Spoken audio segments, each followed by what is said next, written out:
Aujourd'hui, maman est morte. Ou peut-être hier, je ne sais pas. J'ai reçu un télégramme de l'asile. Mère décédée. Enterrement demain. Sentiment distingué. Cela ne veut rien dire. C'était peut-être hier.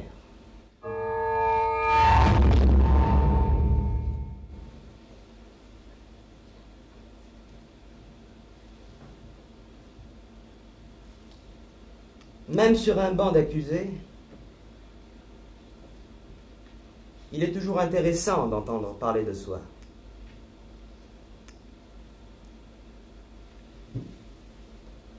Pendant les plaidoiries du procureur et de mon avocat, je peux dire qu'on a beaucoup parlé de moi. Et peut-être plus de moi que de mon crime. Étaient-elles si différentes, d'ailleurs, ces plaidoiries? L'avocat levait les bras et plaidait coupable, mais avec excuse. Le procureur tendait ses mains et dénonçait la culpabilité, mais sans excuse.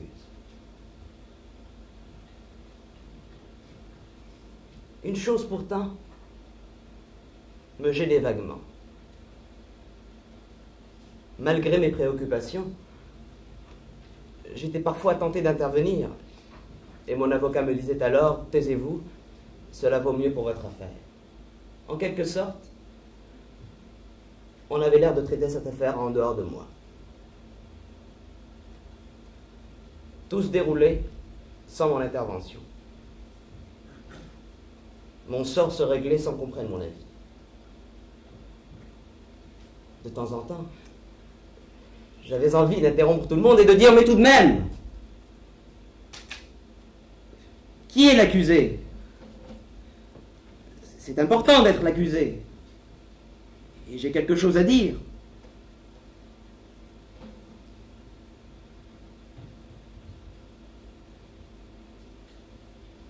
Mes réflexions faites, je n'avais rien à dire. D'ailleurs, je dois reconnaître que l'intérêt qu'on trouve à occuper les gens ne dure pas longtemps. Par exemple, la plaidoirie du procureur m'a très vite lassé.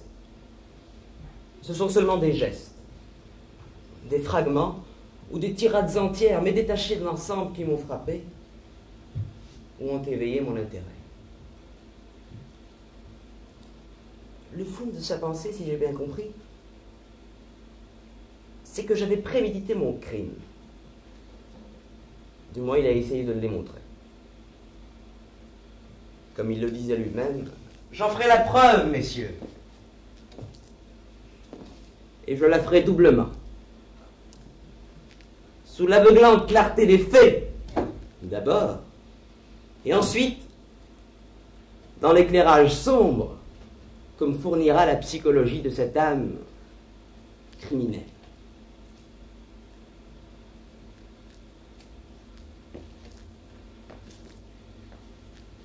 Il a résumé les faits à partir de la mort de maman. Il a rappelé mon insensibilité, l'ignorance où j'étais de l'âge de maman, mon bain du lendemain avec une femme, le cinéma, Fernandel, et enfin la rentrée avec Marie. J'ai mis du temps à le comprendre à ce moment parce qu'il disait sa maîtresse. Et pour moi, elle était Marie. Ensuite, il en est venu à l'histoire de Raymond. J'ai trouvé que sa façon de voir les événements ne manquait pas de clarté. Ce qu'il disait était plausible. J'avais écrit la lettre d'accord avec Raymond pour attirer sa maîtresse et la livrer au mauvais traitement d'un homme de moralité douteuse. J'avais provoqué sur la plage les adversaires de Raymond. Celui-ci avait été blessé. Je lui avais demandé son revolver. J'étais revenu seul pour m'en servir. J'avais abattu l'arabe comme je le projetais. J'avais attendu. Et pour être sûr que la besogne était bien faite, j'avais tiré encore 4 balles, posément, à coup sûr, de façon réfléchie en quelque sorte. Et voilà, messieurs, dit l'avocat général, j'ai retracé devant vous le fil d'événements qui a conduit cet homme à tuer en pleine connaissance de cause. J'insiste là-dessus, a-t-il dit, car il ne s'agit pas d'un assassinat ordinaire, d'un acte irréfléchi que vous pourriez estimer atténué par les circonstances. Cet homme, messieurs, cet homme est intelligent. Vous l'avez entendu, n'est-ce pas? Il sait répondre. Il connaît la valeur des mots. Et l'on ne peut pas dire qu'il a agi sans se rendre compte de ce qu'il faisait.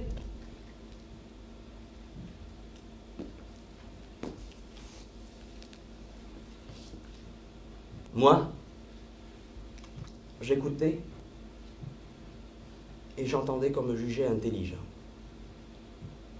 Mais je ne comprenais pas bien comment les qualités d'un homme ordinaire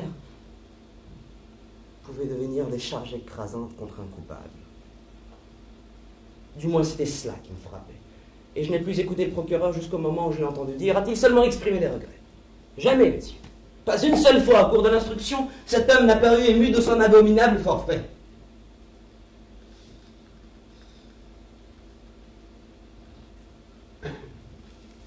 À ce moment, il s'est tourné vers moi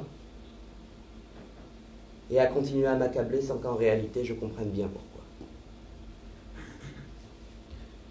Sans doute, je ne pouvais pas m'empêcher de reconnaître qu'il avait raison. Je ne regrettais pas beaucoup mon acte. Tant d'acharnement m'étonnait. J'aurais voulu lui expliquer, cordialement, presque avec affection, que je n'avais jamais pu regretter vraiment quelque chose. J'étais toujours pris par ce qui allait arriver, par aujourd'hui ou par demain. Mais naturellement, dans l'état où l'on m'avait mis,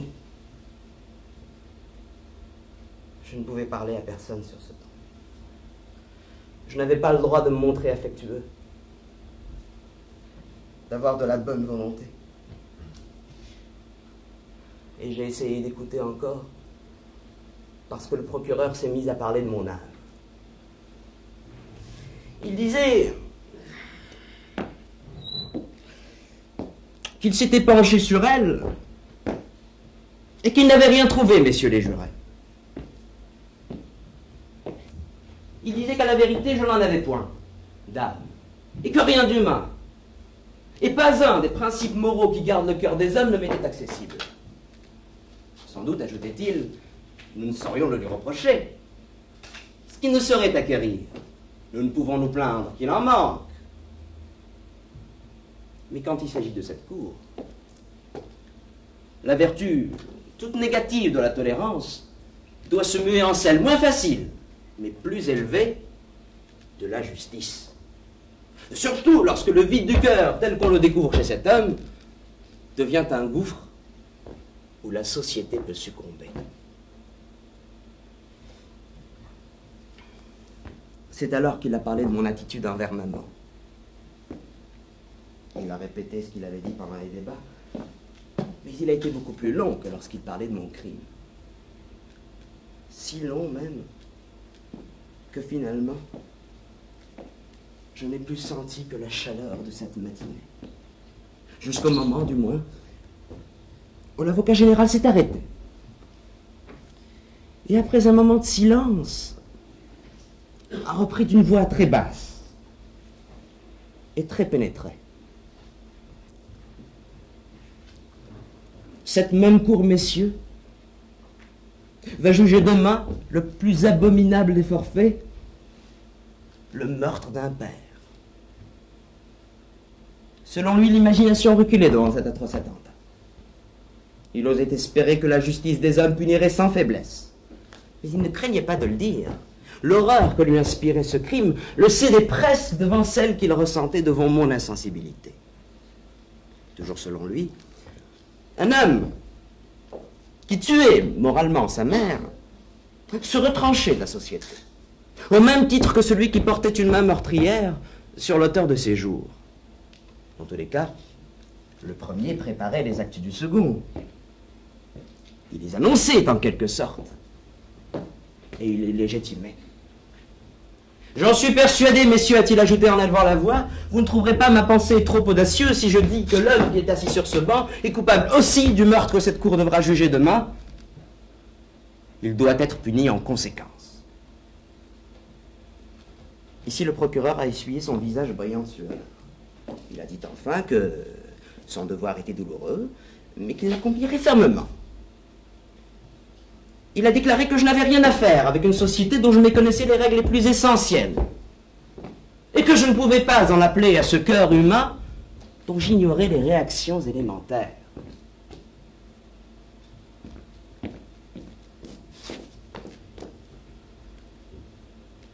Je vous demande la tête de cet homme, m'a-t-il dit, et c'est le cœur léger que je vous la demande. Car s'il m'est arrivé, au cours de ma déjà longue carrière, de réclamer des peines capitales, jamais, autant qu'aujourd'hui, je n'ai senti ce pénible devoir compensé, balancé et éclairé par la conscience d'un commandement impérieux et sacré, et par l'horreur que je ressens devant un visage d'homme où je ne lis rien que de monstrueux.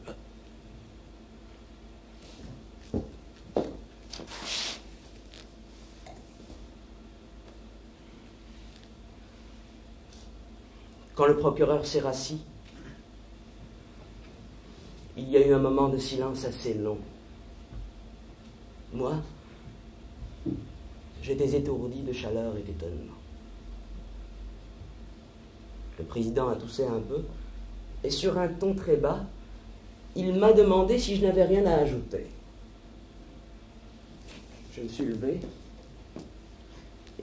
et comme j'avais envie de parler, j'ai dit, un peu au hasard d'ailleurs, que je n'avais pas eu l'intention de tuer l'arabe.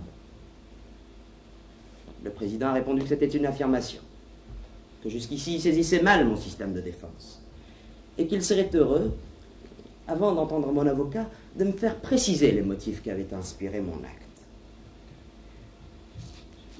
J'ai dit, rapidement, en mêlant un peu les mots et en me rendant compte de mon ridicule,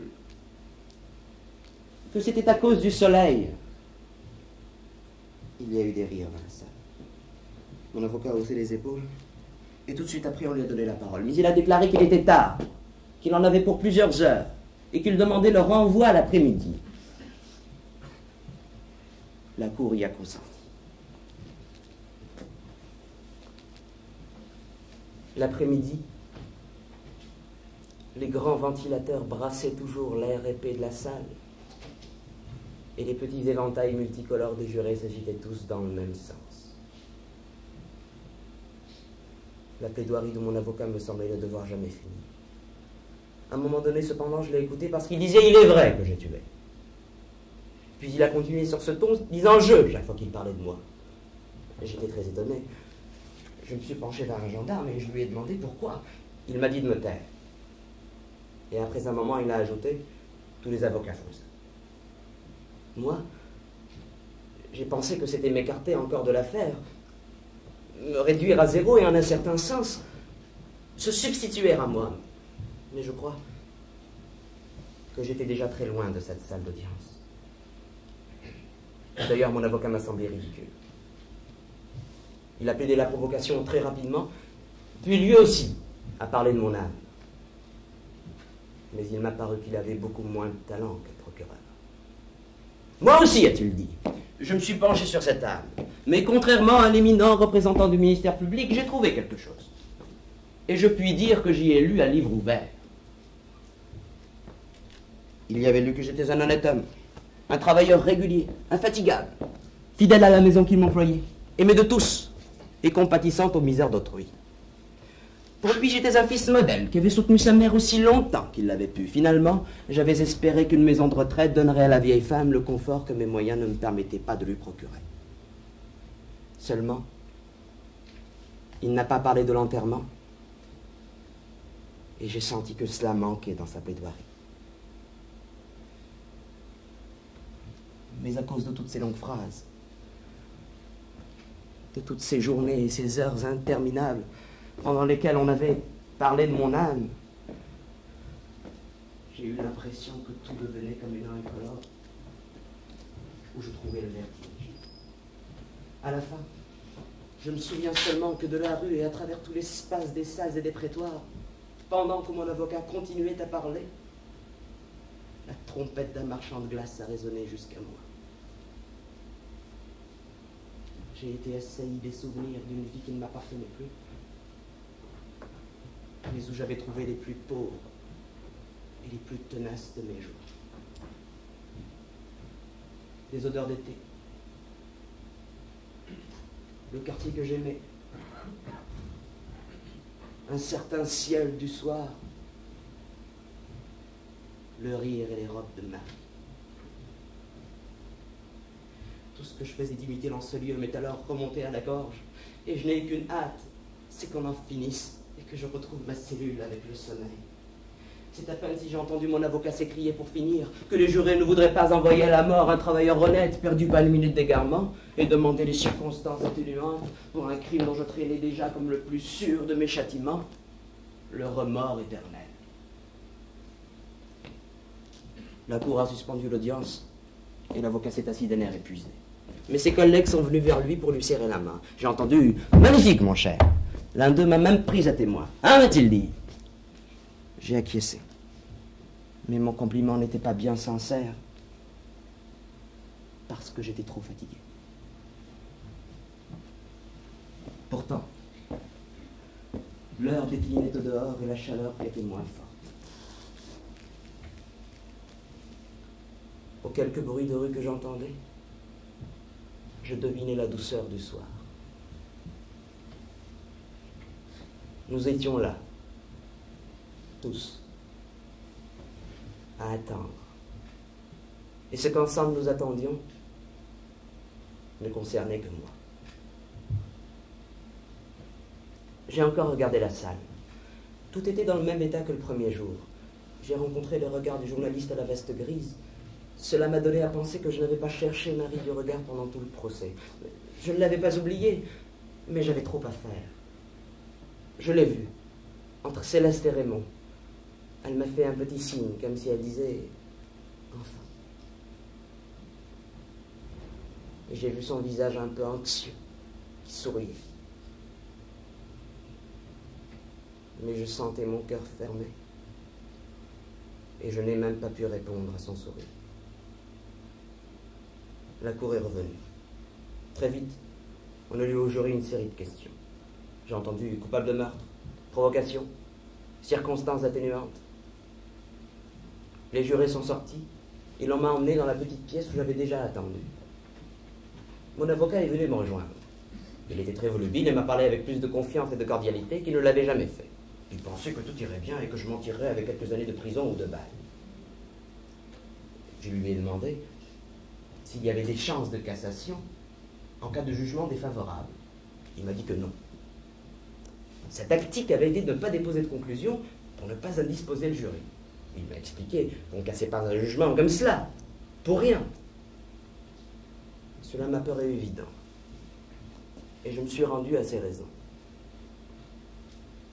À considérer froidement la chose, c'était tout à fait naturel. Dans le cas contraire, il y aurait trop de paperasse inutile. De toute façon, m'a dit mon avocat, il y a le pourvoi. Mais je suis persuadé que l'issue sera favorable.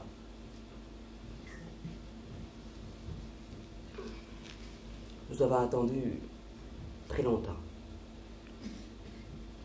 Près de 3 quarts d'heure, je crois. Au bout de ce temps, une sonnerie a retenti. Mon avocat m'a quitté en disant « Le président du jury va les réponses, on ne vous fera entrer que pour l'énoncé du jugement. » Des portes ont claqué. Des gens couraient dans des escaliers dont je ne savais pas s'ils étaient proches ou éloignés. Puis j'ai entendu une voix sourde lire quelque chose dans la salle. Quand la sonnerie a encore retenti, que la porte du box s'est ouverte, c'est le silence de la salle qui est monté vers moi. Le silence. Et cette singulière sensation que j'ai eue lorsque j'ai constaté que le jeune journaliste avait détourné ses yeux. Je n'ai pas regardé du côté de Marie. Je n'en ai pas eu le temps parce que le président m'a dit dans une forme bizarre que j'aurais la tête tranchée sur une place publique au nom du peuple français.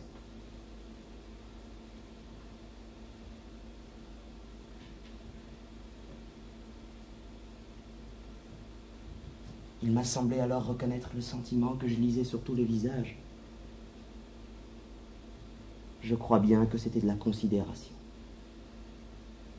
Les gendarmes étaient très doux avec moi. Mon avocat a posé sa main sur mon poignet. Je ne pensais plus à rien. Mais le président m'a demandé si je n'avais rien à ajouter. J'ai réfléchi. J'ai dit non. C'est alors qu'on m'a emmené.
C'est à ce moment précis que l'aumônier est entré.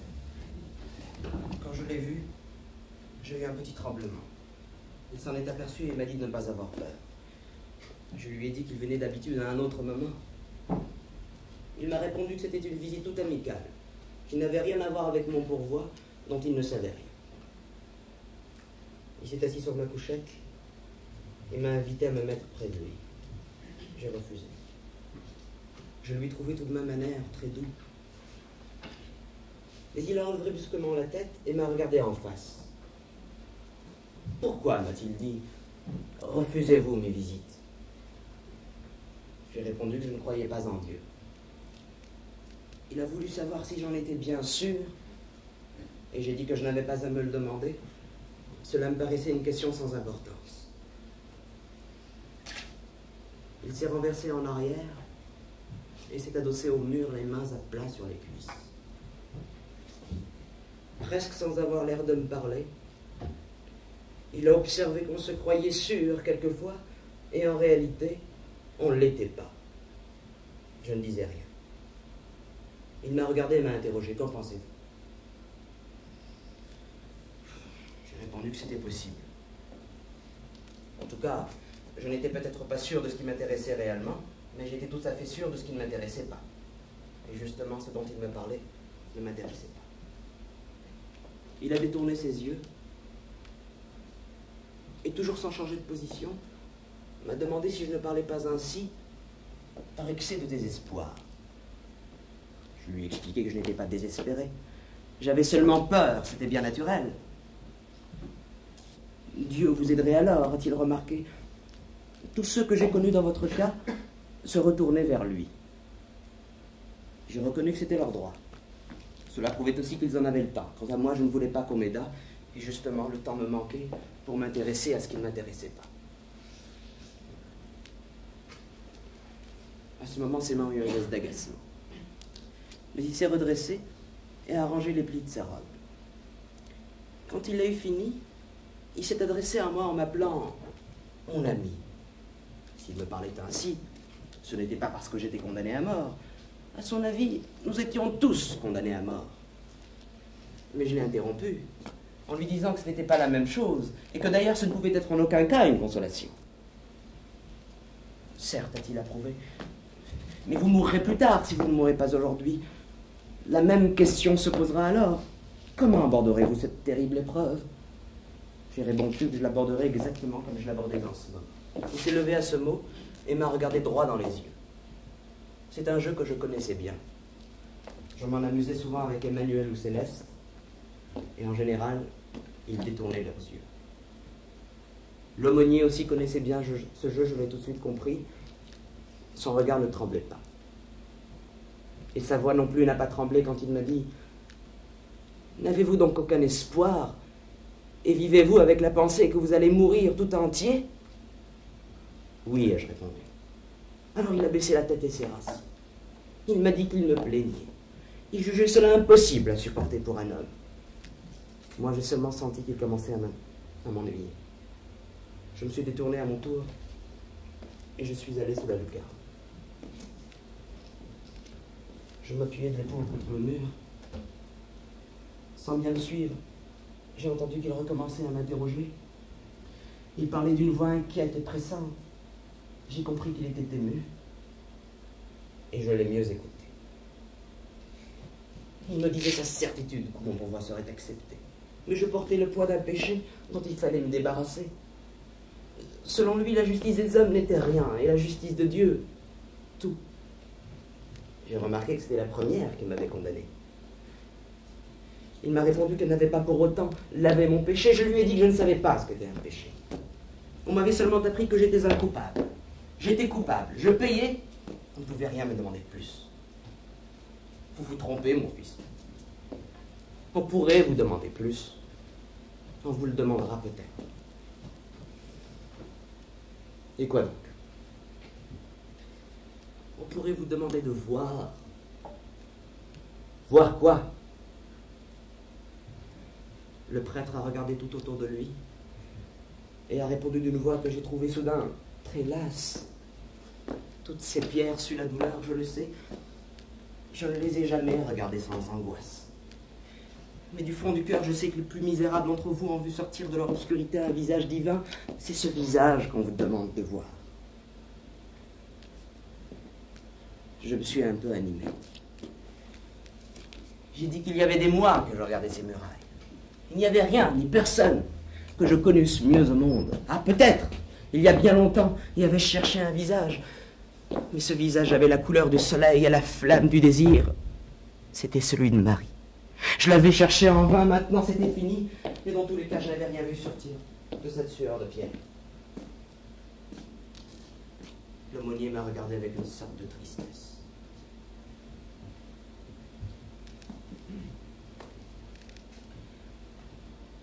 J'étais maintenant complètement adossé à la muraille et le jour me coulait sur le front.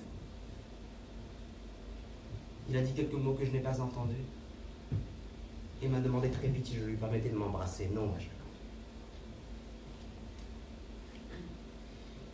Il s'est retourné et a marché vers le mur sur lequel il a passé sa main lentement. Aimez-vous donc cette terre à ce point, a-t-il murmuré? Je n'ai rien répondu. Il est resté assez longtemps détourné.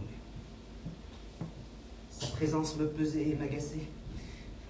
J'allais lui dire de partir, de me laisser, quand il s'est écrié tout d'un coup avec une sorte d'éclat en se retournant vers moi. Non, je ne peux pas vous croire. Je suis sûr qu'il vous est arrivé de souhaiter une autre vie.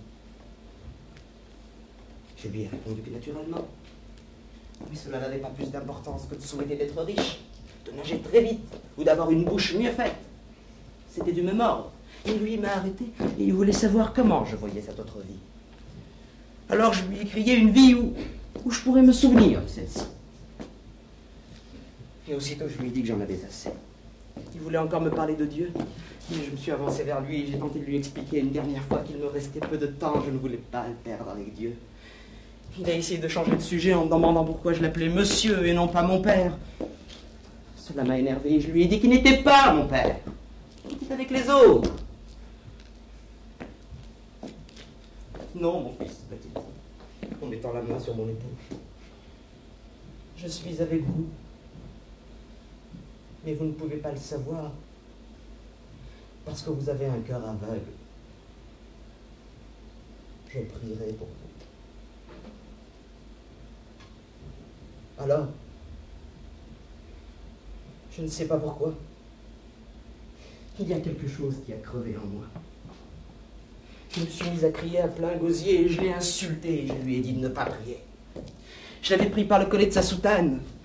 Je déversai sur lui tout le fond de mon cœur avec des bondissements mêlés de joie et de colère. Il avait l'air si certain, n'est-ce pas? Pourtant, aucune de ses certitudes ne valait un cheveu de femme.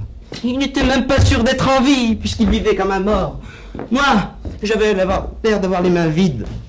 Mais j'étais sûr de moi, sûr de tout, plus sûr que lui, sûr de ma vie et de cette mort qui allait venir. Oui, je n'avais que cela, mais du moins je tenais cette vérité autant qu'elle me tenait. J'avais eu raison, j'avais encore raison, j'avais toujours raison. J'avais vécu de telle façon, et j'aurais pu vivre de telle autre. J'avais fait ceci, et je n'avais pas fait cela, je n'avais pas fait telle chose alors que j'avais fait cette autre. Et après, c'était comme si j'avais attendu, pendant tout le temps, 7 minutes. Et cette petite aube où je serais justifié, rien.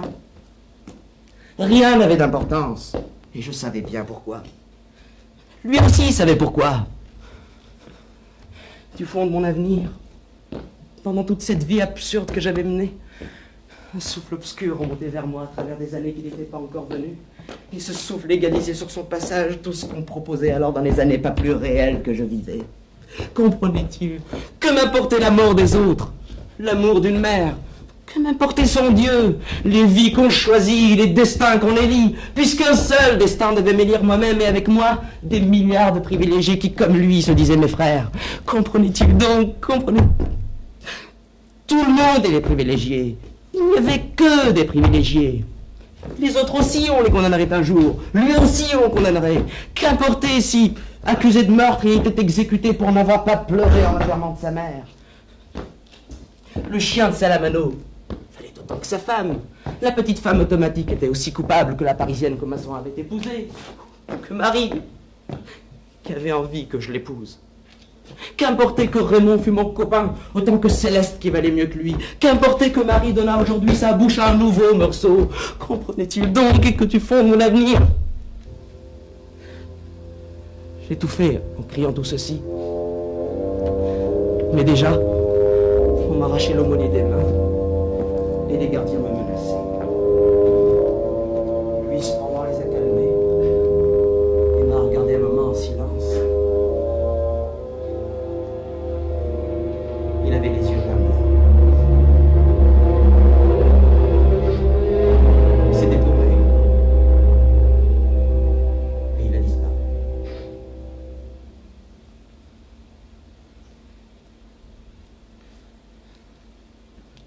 Lui est parti. J'ai retrouvé le calme. Je crois que j'ai dormi parce que je me suis réveillé avec des étoiles sur le visage.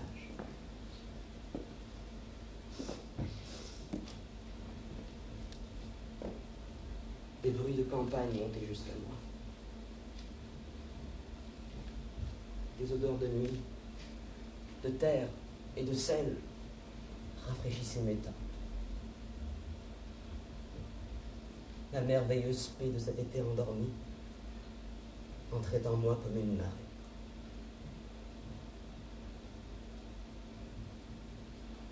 À ce moment, et à la limite de la nuit, les sirènes ont hurlé. Elles annonçaient des départs pour un monde qui maintenant m'était à jamais indifférent.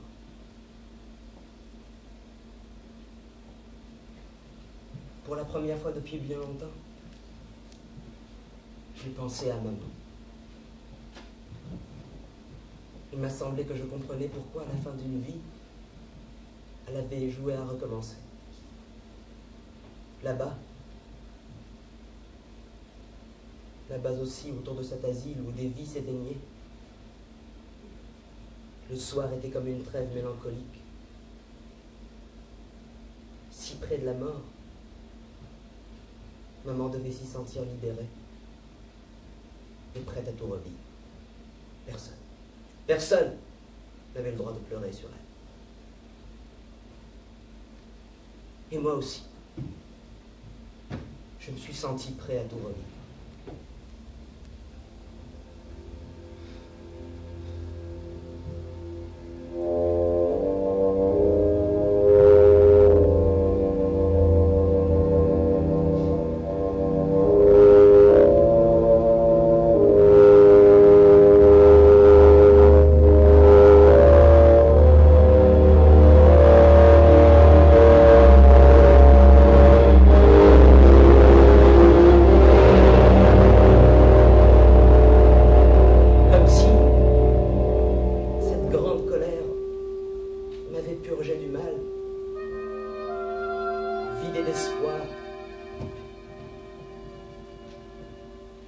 Devant cette nuit chargée de signes et d'étoiles, je m'ouvrais pour la première fois à la tendre indifférence du monde. De l'éprouver si pareil à moi, si fraternel enfin, j'ai senti que j'avais été heureux et que je l'étais encore.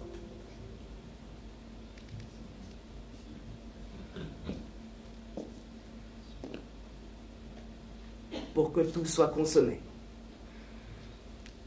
pour que je me sente moins seul, il me restait à souhaiter qu'il y ait beaucoup de spectateurs le jour de mon exécution et qu'ils m'accueillent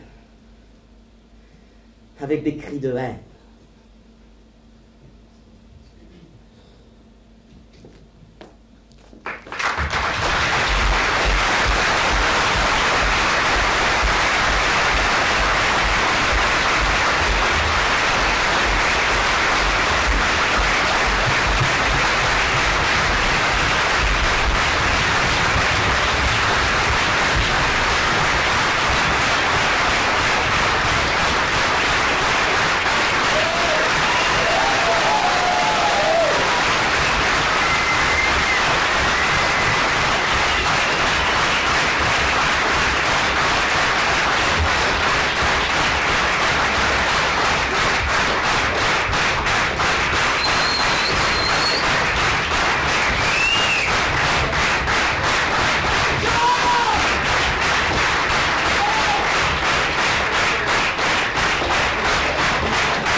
chance d'être accompagné à la contrebasse par Ricky Garzon. À la batterie par Robert Sola.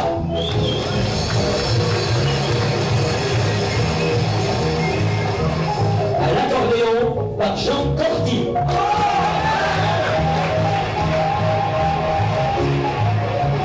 Et au piano par Gérard Joannès.